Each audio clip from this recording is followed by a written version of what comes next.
Hello and welcome to IEEE Soft Robotics Podcast.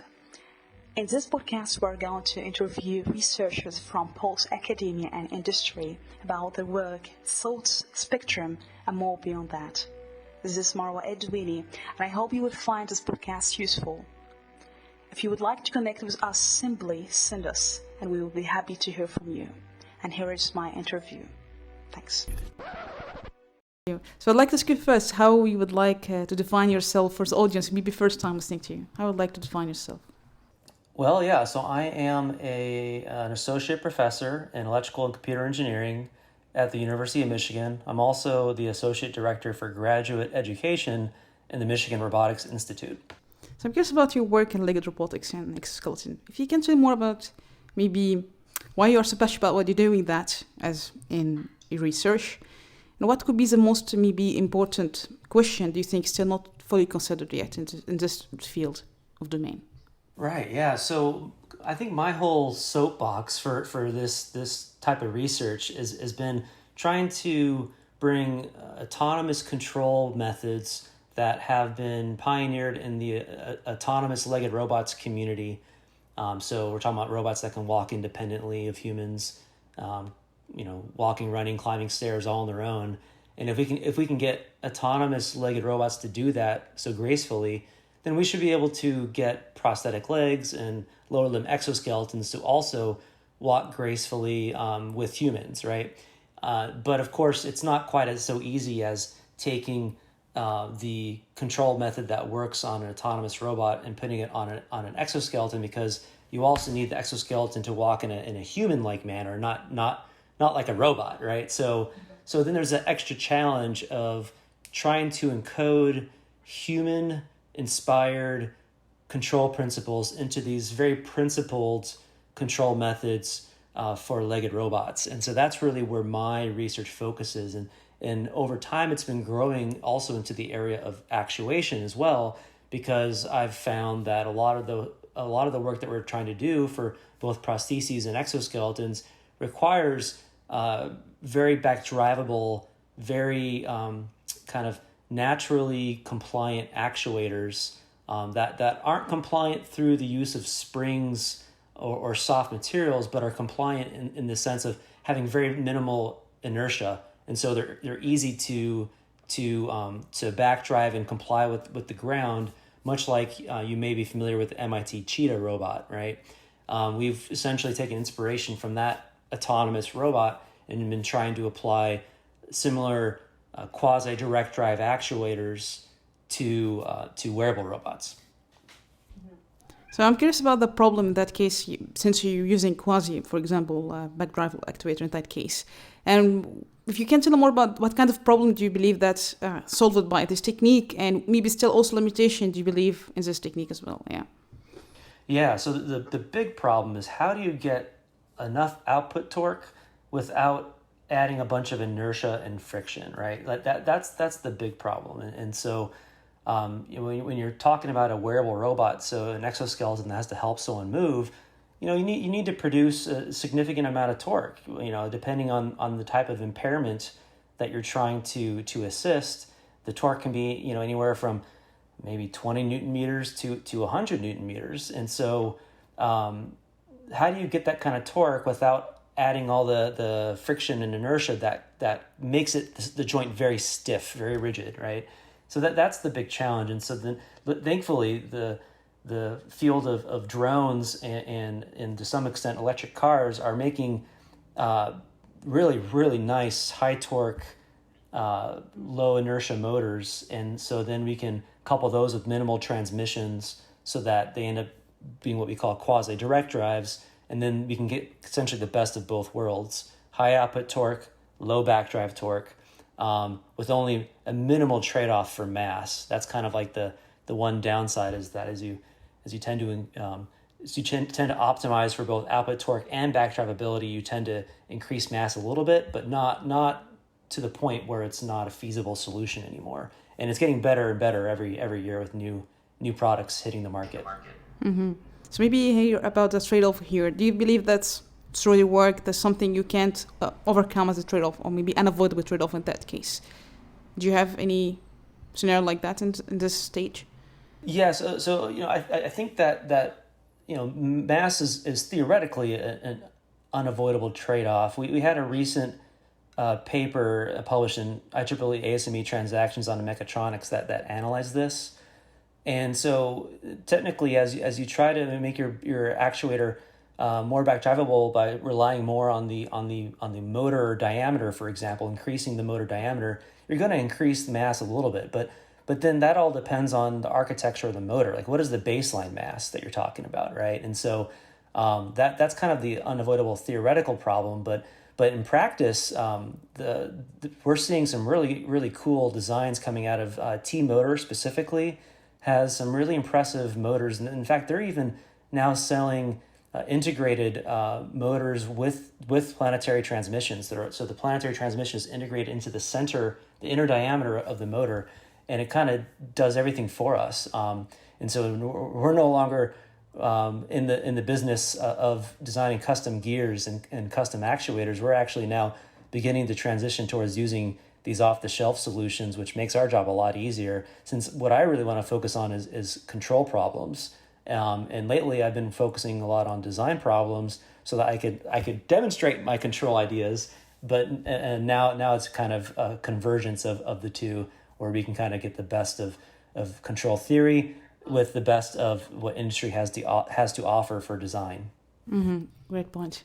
So maybe also because we haven't done before in the podcast about discussion about using, for example, soft actuators, or you speak about that before, but I'm curious if you can elaborate more. Why do you believe, for example, elastic actuator could be maybe challenged a little bit in that case scenario for Lego robotics or exoskeleton in this scope?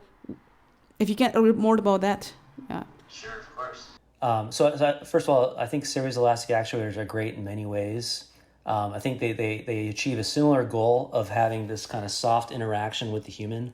And so in that case, you're, of course, adding a spring to do that, so that you have a mechanical compliance in series with the motor. So that works and also provides a kind of local backdrivability. Like you can kind of flex the spring and move your joint freely within some range of motion until, of course, the spring force gets too large and you can't overcome it, depending on what the motor is doing. So it does provide that kind of local backdrivability as well. The downside of series elastic actuators, I think, is that you're adding some mechanical complexity by adding in the spring in the first place, right? And that mechanical complexity oftentimes means higher cost, sometimes means higher weight, depending on how you do it. Also, you can use the spring to estimate the output torque and therefore kind of servo the motor to give you a zero torque interaction, essentially kind of actively controlling backdrivability. But you're never going to be able to do that with such high bandwidth that it truly feels invisible to the user. So series elastic actuators tend to have lower torque control bandwidth than their quasi direct drive counterparts. And so that's kind of where the main downside is, in my opinion, is in that control bandwidth. So if you're doing slow motions, then the series elastic actuators can get out of the way pretty effectively. But if you're trying to walk very quickly, dynamically, maybe even running, that's where the bandwidth might catch up with you, and it may limit the types of output impedance or output torques that you want to regulate. Mm-hmm. That's a good one. Yeah. So when it comes to control, for example, here you speak about how we can also have this kind of intuitive design and also can synchronize it with the hip movement to the foot as well here. So if you can tell us more about that and what could be still maybe room of improvement here when it comes to have energy efficiency as well as the designs, and you also saw that in your research, yeah. Sure. So from like a controls perspective, is that you're asking? Okay, yeah. So let's talk about exoskeletons for a second. So, what my big philosophy for controlling exoskeletons is particularly designed for people who require partial assistance. And so I say that these are individuals who have minor to moderate impairments that still have some voluntary control over their limbs, and that they just want some assistance while they're walking. And so that could be someone who has osteoarthritis, or who has sustained kind of a mild to moderate stroke, or someone who just has age-related immobility. And so when you're controlling an exoskeleton for that type of population, then you really don't want to be kind of overdoing it in terms of what you're commanding the motors to do, right? You don't want to be controlling the kinematics of the joint, because that's going to interfere with the user, what they're trying to do. And two, it's just, when you have this kind of,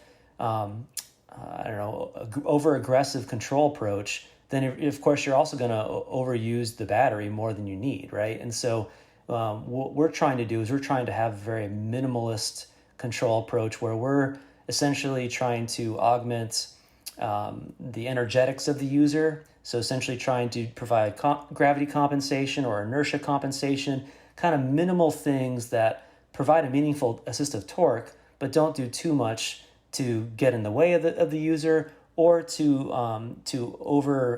overuse the actuation and drain the batteries. And also what's nice is that for multi-joint systems, like if you have a actuated knee and ankle, well, if you use a quasi-direct drive actuator, then you can actually benefit from the regeneration of energy that they offer. So when one joint's doing negative work, it could be generating energy, while the other actuator is doing positive work, and then outputting that regenerated energy. So essentially, it's called energy sharing between the joints, and that's also really great for energy efficiency as well.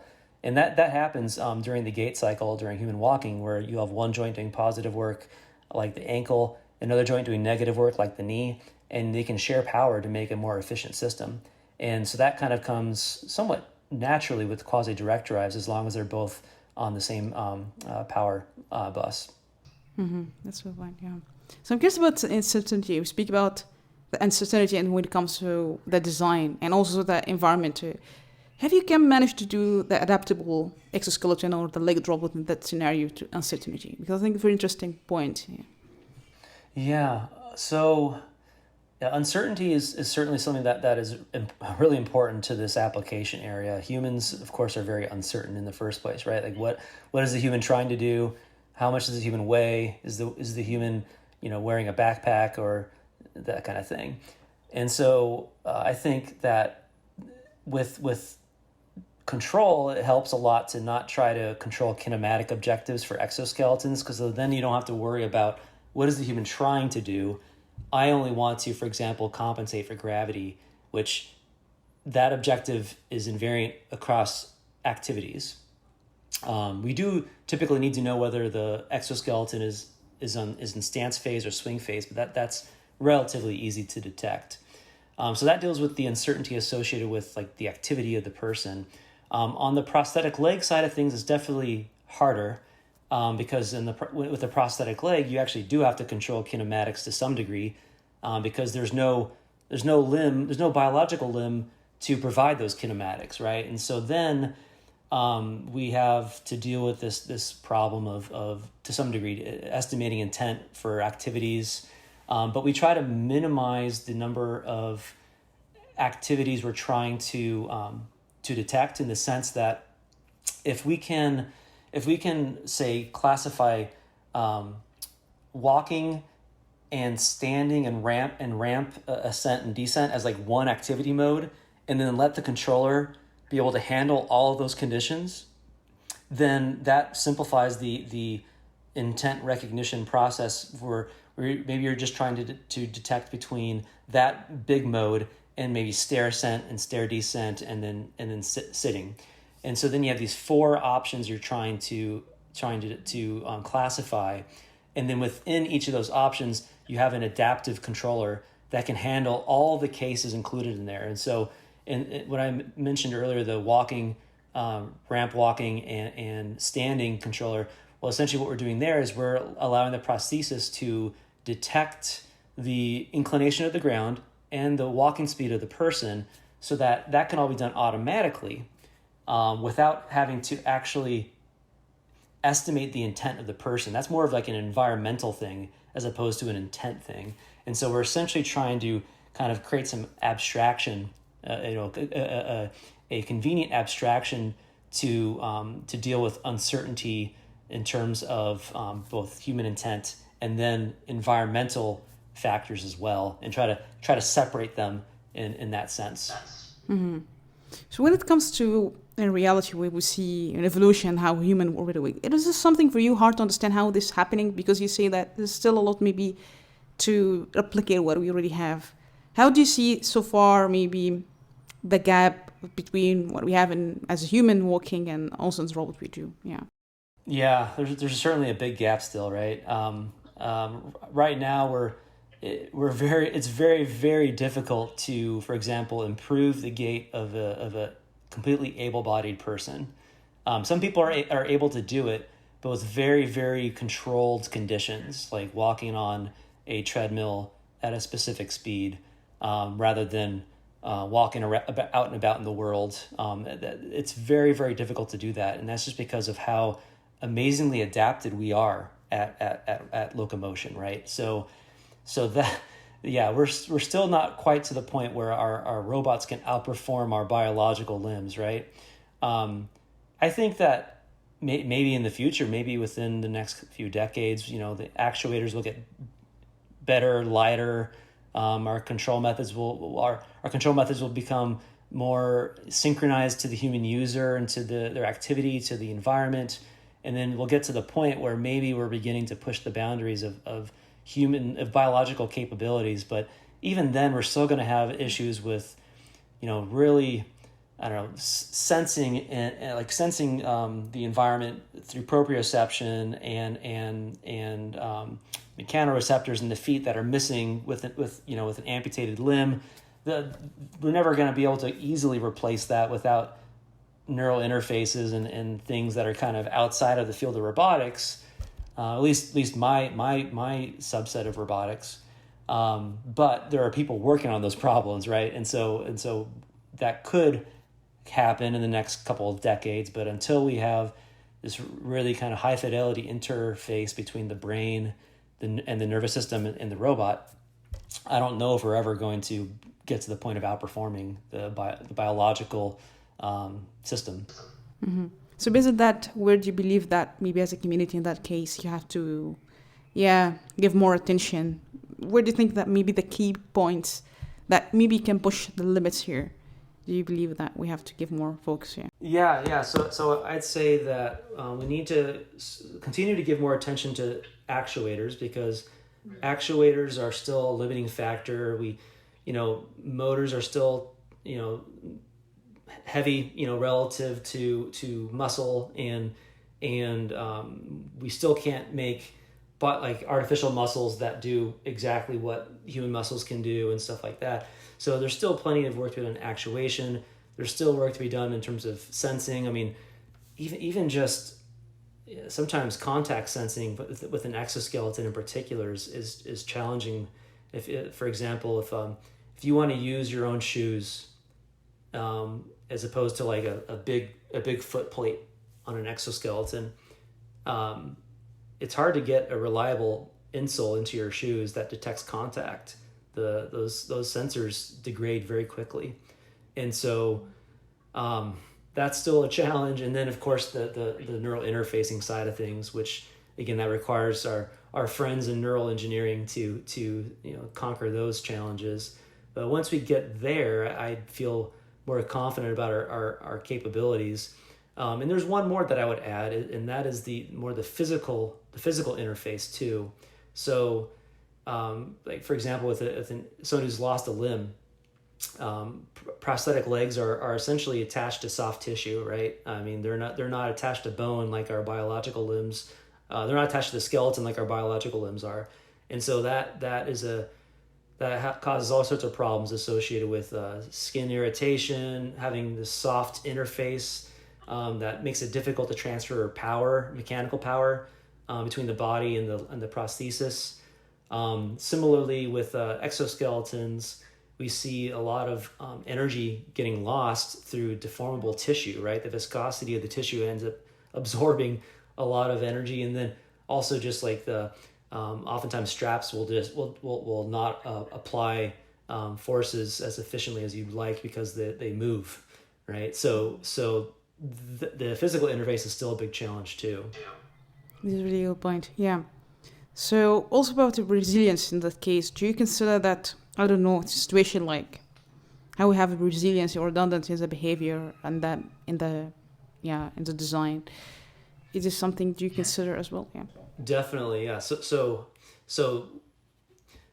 redundancy in the sense of perhaps like control methods that have backup plans, for example. So that is one thing we've been exploring. That if for example, if we're trying to do like some sort of estimation of inclination or walking speed or step length, and using that to update our control method accordingly, well, you could run into these kind of edge cases where maybe those estimates become unreliable, or like, there's this idea with a Kalman filter that you can kidnap the Kalman filter and it could spit out nonsense results. And so we do think about having kind of backup plans for that, where we have a much simpler, for example, maybe an estimation that's done as moving average over several strides, that doesn't adapt as quickly, but it's more reliable, right? And so you just have to know when is your primary estimate failing you, right? And then you can switch to your backup. And so we have resiliency in the control in that sense. Actuation is actually an interesting one, because one of the biggest benefit of a quasi-direct drive actuator can also be its biggest risk in a prosthetic leg. So if you have a very back drivable actuator in a prosthetic leg, well, that's great in terms of giving you nice dynamic pendular motion. That's great, but when it's powered on and when you're walking on it, but then as soon as you have a fault, maybe the battery dies or there's a control error, and let's say the control system turns off, well, then you have a very back drivable joint that will not support your weight as soon as you step on it, right? And that could be catastrophic for someone who's walking on a prosthesis. And so how do we deal with that scenario? Well, we've thought about various methods. So you can have like a fallback strategy where you short the windings so that they create their own damping, but that won't necessarily be enough damping to stop you from falling, but maybe it'll slow you down from falling. We've also been thinking about magnetic brakes or magnetic clutches that will engage as soon as you lose power to the motor driver. But then that adds additional complexity and weight, right? So these are definitely things that I'm thinking about, especially if we ever want to bring these quasi-direct drive actuators to market in prosthetic legs.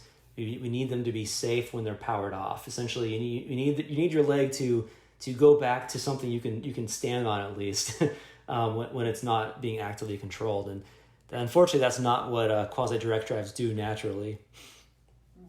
Thanks so much for this point. Yeah. And we ask almost about the counterintuitive result. I don't know if you have any moments of counterintuitive maybe results, or maybe sometimes something doesn't make sense to you. Yeah, no shortage of counterintuitive results, I'd say. One of our recent ones is, so when we're trying to control an exoskeleton for partial assistance, the idea is that the hypothesis is that if you provide some of the biological torque that your joints would normally be producing, well, then your muscles shouldn't have to work quite as hard, right? That's the hypothesis, and that works really well in some tasks like sit to stand and repetitive lifting and lowering. It does work quite well for those fairly simple tasks.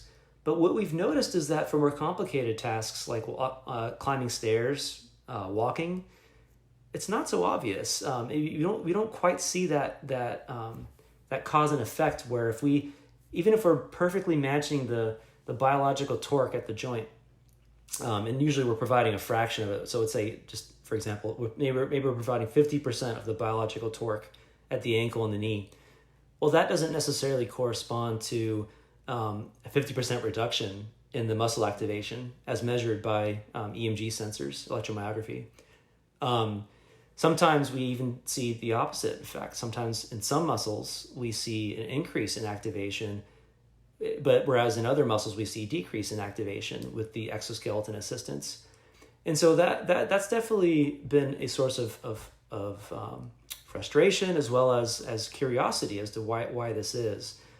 Is it because maybe a biological torque isn't the optimal torque for assisting human muscular effort? That's possible. Maybe the exoskeletons we've been using are just too big and heavy and bulky, and that they change the person's gait because of that. Even though they're back drivable, maybe they're really back drivable, but they're still kind of heavy and cumbersome. That can have a negative impact on walking gait. And so we are definitely still grappling with these challenges. It's very, very interesting, and we'll see as we get newer and sleeker designs that are lighter and smaller. Maybe we'll see some of these counterintuitive results disappear, or maybe we won't, and then we'll have to figure out why. Great. So since I close and end, I have a few questions. Maybe the first one, what could be maybe technological blocks? Do you believe that still maybe will be in the longer term still exist? Yeah. Well, I think kind of the big ones are like battery life and battery weight, right? Those, it's kind of any electrically powered, wearable something is going to have that problem. Thankfully, we keep hearing about these new battery technologies coming out. I read about them every now and then in IEEE Spectrum magazine, and they sound really exciting. They haven't gotten to us yet, but I would love to see that. I think motor technology, like I mentioned earlier, is getting better and better, but I still want to see even more improvements. See them get smaller and more torque dense. And I would love to see better contact sensing. I would love to see better measurement techniques for biomechanical outcomes. Like I mentioned, we do look at muscle activation through EMG. Well, EMG is a noisy sensing modality, so that has its downsides.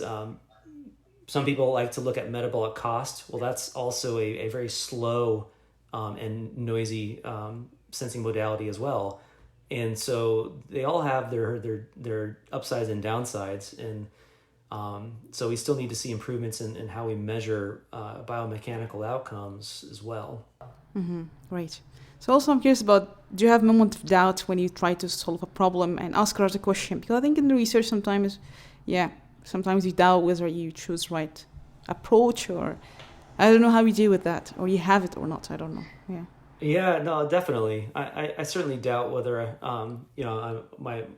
any given project is going in the right direction. You have to keep an open mind, right? Otherwise you never learn from the research, and so my philosophy changes over time, and sometimes I'll even have if I have students that are particularly passionate about an alternate approach, I'll give them some freedom to pursue it, and so maybe we'll have a couple approaches that are different from each other trying to solve the same problem, and then we'll learn something from each approach. It's not to create competition between the students, but it's to introduce a diversity of ideas, and then see what aspects work well and what aspects don't.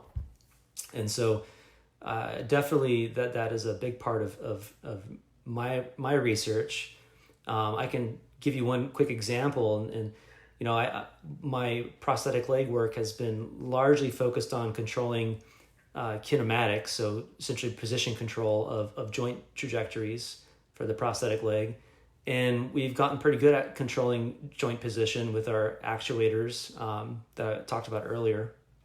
But we've also noticed that no matter how carefully we synchronize the position trajectories with the progression of the gait cycle or the activity of the user, we're still not going to have perfect synchrony. And so rigidly controlling position won't always give you the desired, smoothness or compliance that you want with the ground and stuff like that. It won't give you a very natural feel.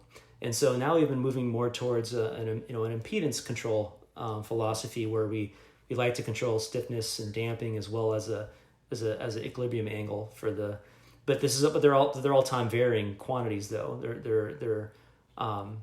They're not necessarily a fixed stiffness, a fixed damping. So they vary over the gait cycle, but this is still a different approach than what I originally envisioned. But like I said, as you learn the downsides of one approach, you open up the door to new approaches. Right. I don't know if you have any crazy ideas when you try to think about 5 years or now, a couple of years coming. What kind of thought do you have in mind about what you try to do? I don't know if you think about that sometimes. Like what I want to do with it. Yeah, just like crazy ideas, something. Yeah, sometimes we have kind of imagination. Crazy ideas. Yeah. Okay. Well, I don't know how far away this is. Maybe I don't know if it would be 5 years or 10 years or whatever. But I'd say one of my just personal career goals is to create an exoskeleton that actually helps someone enough to get banned by the Olympics or something like that. So right now we're kind of the Olympic trials are happening right now. We're all getting excited about the Olympics coming up, and just in the back of my head I've always been like, well, right now if I put an exoskeleton on one of these athletes, it's definitely going to slow them down. 100%, it's going to make them worse. But that's going to change one day, right? And if if we can design them to be light enough and intuitive enough and synchronized enough, then you could potentially have an advantage that then gets banned by the Olympic Committee, right? And then you've made an impact. So that's my crazy idea. Just it's not necessarily that I want to cause a controversy with the Olympics. It's just but if you can do that though, that means you've really made a difference in terms of human performance, right? Wonderful. Yeah. So I don't know if you believe that ego is important for you when it comes to, because in academia sometimes we have a lot of ego and something. I don't know, how do you deal with your ego when it comes to proposing ideas or maybe rejection as well? Because do you have ego in that case or I think all academics have some sort of ego, right? I mean it's difficult sometimes to get rejections, right? I think as you become a more established professor with a larger group, I think individual rejections of papers sting a little bit less, and then you have more perspective to offer to the students to help them address the concerns and resubmit or whatever. So I think that does get easier over time, as you, because I do invest a lot of time in every single paper, but I don't invest as much time as I did when I was a student on every single paper, right? And so when you're a student, it feels very personal. When you're the advisor, maybe it feels a little less personal, but you still care, when you get a rejection. And so that it does hurt, but I try not to take it too personally. And I'd say that 95% of the case, reviewers have some truth behind what they're saying, 95% of the time. Of course, there's always going to be 5% of the time when the reviewers, you just disagree and they're being hostile or whatever, and then this is not constructive, right? But 95% of the time, the comments, there's usually some truth to them, and so you try to take those comments and improve your work. And so I think once I realized that my papers have always gotten better through peer review and not worse. I think when I realized that, I became a lot more receptive to those comments. Yeah, I don't think I've ever had a paper get worse because of peer review. That's a good perspective. Yeah, and what could be the most important quality you have to maintain? Based on the journey, what could be the most important quality do you believe you have to maintain? I'd say the most important quality is that there is a purpose behind what I'm doing. I think that I do control theory research, but I don't do control theory for just the sake of writing a theorem and writing a proof, right? Like everything that I do is rooted in some purpose, right? Like improving mobility for people with partial impairments, or improving mobility for people who've lost a leg above the knee. It's all motivated by some need. So that's important. And then I think any researcher, any scholar needs to also highly value integrity, right? I think that is super important. And just keeping an open mind, I think that's also really important. So I think those are really important qualities in my research, which I try to impart on my students and also into the papers we publish. I don't know if there's any book inspired you, maybe in the field, outside. Yeah, any book you have ever written was inspiring, yeah. Yeah, actually, I've got a great story about this. So one of the sources of inspiration for me to get into legged robots in the first place was from Jesse Grizzle, who's a professor at the University of Michigan. He's one of my colleagues now.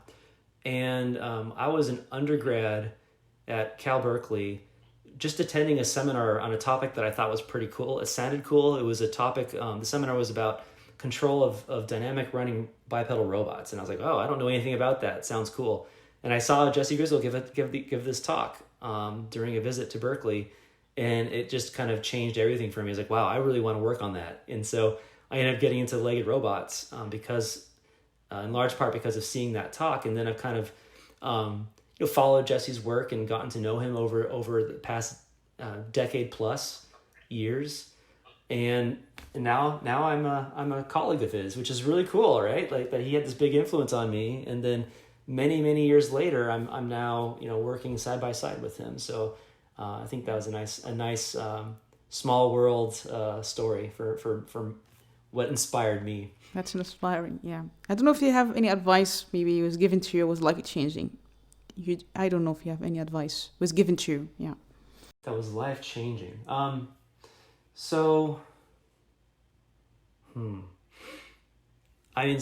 do have some. I've heard advice from people about trying to get tenure, for example, and thankfully I have gotten past that point now, so I don't have to worry too much about it now.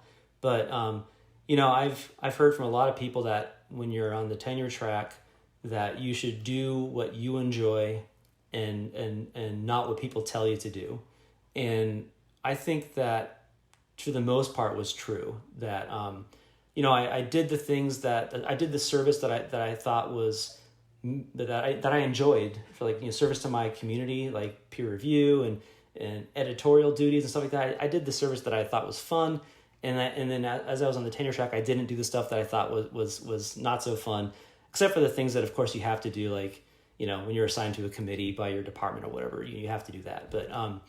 But I think in terms of the research projects that I worked on and the type of scholarly service that I did, I always kind of just did what I enjoyed, and I think that helped take a lot of the stress away.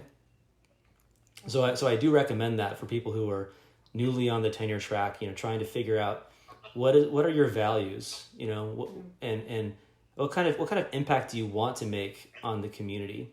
Well, then do the things that emphasize those values and will make that impact, rather than thinking about like all these check boxes that you have to mark in order to get tenure, because it doesn't work that way.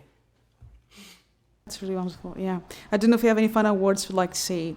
Yeah, any final words if you would like to say to our robotic community. Yeah. Well, I just want to send some words of encouragement to maybe potential students who are thinking about getting into robotics, maybe for grad school, and they have different backgrounds. I just want to remind everyone that, especially in the type of robotics work that I do, it's very, very interdisciplinary. We have electrical engineers, we have mechanical engineers, biomedical engineers, etc., that are represented in my group in terms of their undergraduate degrees, and no one person can be an expert in all of those things, right? But all those things are required to make an impact in what I do. And so what's really important is that you master, one or two of those things, and you learn how to work in a team and work with people. And that's how you do the really, really impactful stuff. And so oftentimes when people ask me, well, if I have this degree, can I work on this topic, later on? I'm like, yeah, of course. I mean, does this topic require some of those skills? Well, then yes, then you're good, right? And can you work in teams with people that have other skills? Yes, well then you're good. And so I think that that's the most important advice that I have to offer people is that you don't have to be an electrical engineer or a mechanical engineer to do robotics research. And this is also a big thing that we promote at the Robotics Institute at the University of Michigan also. We even have people who enroll in robotics, our degree program, that don't even have engineering degrees. Now that's rare, but it does happen. And if they're sufficiently motivated and they have, enough of the mathematical background, then they can be successful. Wonderful.